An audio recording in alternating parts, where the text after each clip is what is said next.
आसंताकाली 4 घंटा बंद रहिब जगन्नाथ दर्शन। श्रावण शुक्ल प्रतिपदा तिथि श्री विग्रह मानकर बनक लगी गुप्त नीति जोगु बंद रहिब दर्शन। संध्या 6टा ठारू राति 10टा पर्यंत श्रीमंदिर में सर्वसाधारण दर्शन बंद रहिब। आसंताकाली श्रावण शुक्ल प्रतिपद तिथि श्री विग्रह मानकर बनक लगी नीति हेब। एणु द्वितीय भोग मंडप भोग शेष होगा पर आपाततः संध्या 6टा ठारू राति 10टा पर्यंत सर्वसाधारण दर्शन बंद रहिब। प्रियदर्शन महांती पूर्व आम सहित जोड़ी सारी। प्रियदर्शन, आज जो देखा चित्तलगी अमावास्या रही चतुर्धा मूर्ति स्वतंत्र नीति और आसंता काली कथा भी जदि कहबा 4 घंटा बंद रहिब जगन्नाथ दर्शन।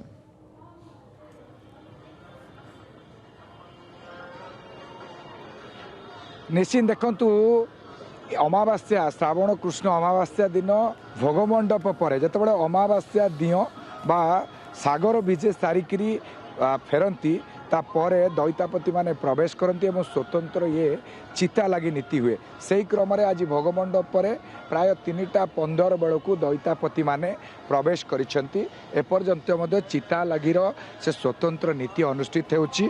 गुप्त नीति जोगु से ही दर्शन बंद रही सर्वसाधारण दर्शन। किंतु आपण चित्र देखुथिबे जे एबे भी भक्त माने भीतर को जाउछन अर्थात पार्श्व देवादेवी दर्शन करुछंती भक्त श्रद्धालु, किंतु महाप्रभुंकर दर्शन आज बंद रही।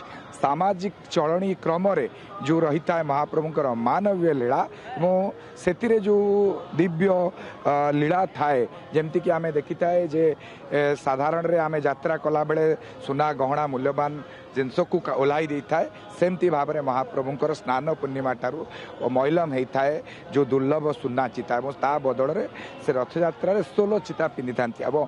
आज दिन में श्रावण कृष्ण अमावास्या तिथि जेहेतु दैतापति माने स्वतंत्र भाव में महाप्रभु पाखरे हीरा चिता एवं माँ देवी सुभद्रा पाखरे नीला और माणिक्य चिता पिंधे था बड़ भाई बलभद्र को।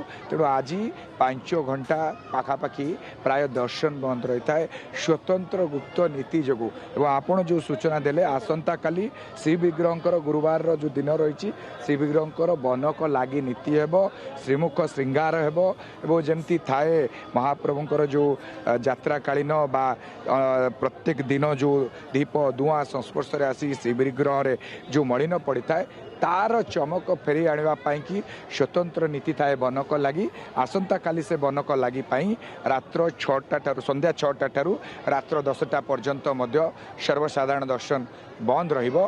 तेणु निहाती पक्षे आज दिन में अमावास्यार तिथि जेहेतु पूरा पल्ली आज चितौ पिठा चितौ पिठार महक रही आज श्रीमंदिर में स्वतंत्र नीति रोची। ओसु सहित जो हीरा लीला मोती माणिक्यर जो चिता को पिंधाउछंती दैतापति सेवक माने शिविर मानकर ये स्वतंत्र नीति श्रीमंदिर भितर एबे भी जारी रही। दैतापति माने एजावत प्रस्थान करना आसी ना अर्थात चिता लगी ये स्वतंत्र नीति भितर जारी रही। आज दिन में महाप्रभुंकर जो अमावास्या सागर विजे नीति होइछि एवं आज सकाळ 6टा ठारू द्वारफिटा होई 7टारे मंगल आरती होई ता परे परे बहुत धन्यवाद। प्रियदर्शन महांती रही अधिक अपडेट दौले पुरी।